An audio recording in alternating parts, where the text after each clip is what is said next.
So, in light of Joe Farnsworth's great recent brush post, I'm just going to talk about a couple of variations I came up with. It's just some of the stuff I could get from it. Obviously, Mr. Farnsworth, he's got a lot together on the brushes, and I was struggling even just to grab some of these things. But here's one of the things he does. He's sort of a thing where he's playing doubles, and then he just sweeps, makes the last note of the second part of the double a long note. You know, actions speak louder than the words. So this, or the other way. Even he's just alternating. Even that's a good exercise. But what I was doing, and you'll have to, uh, it's more of a drum set thing, but I can demonstrate at the just the snare.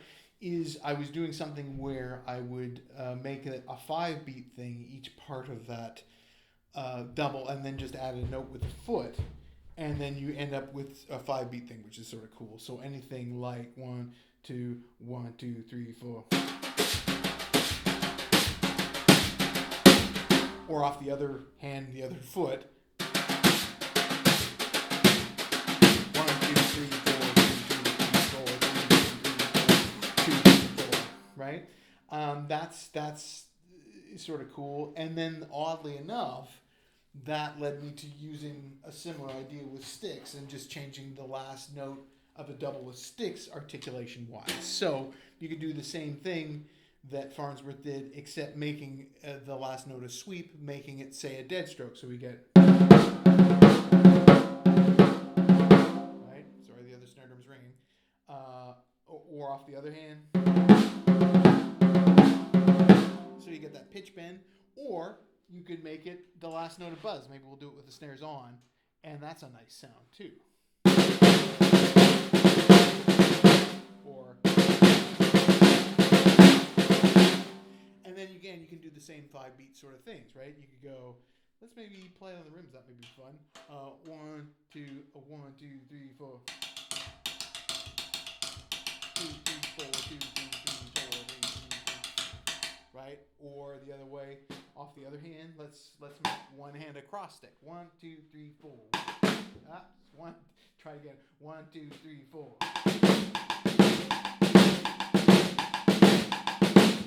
Right. Again, you have to imagine the footnote.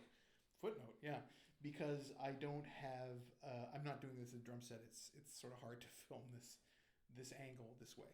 But I mean, that shows you some possibilities, just a few possibilities of, and of course, where you voice this on the drum set could create all sorts of interesting tonal possibilities with the toms, with cymbals, with the shells of some of the drums, with some of the rims of the drums, with the bells of the cymbals, with the edges of the cymbals. It just goes on and on and on.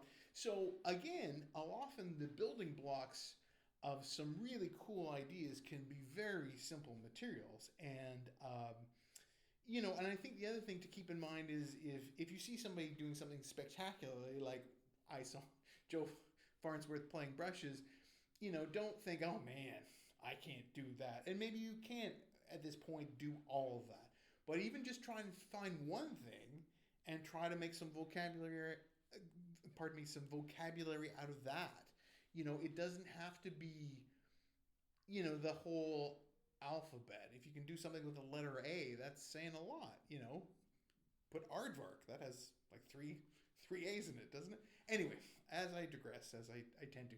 So anyway, just check this out. It's some ideas of stuff you can do using this very elemental sort of brush lick.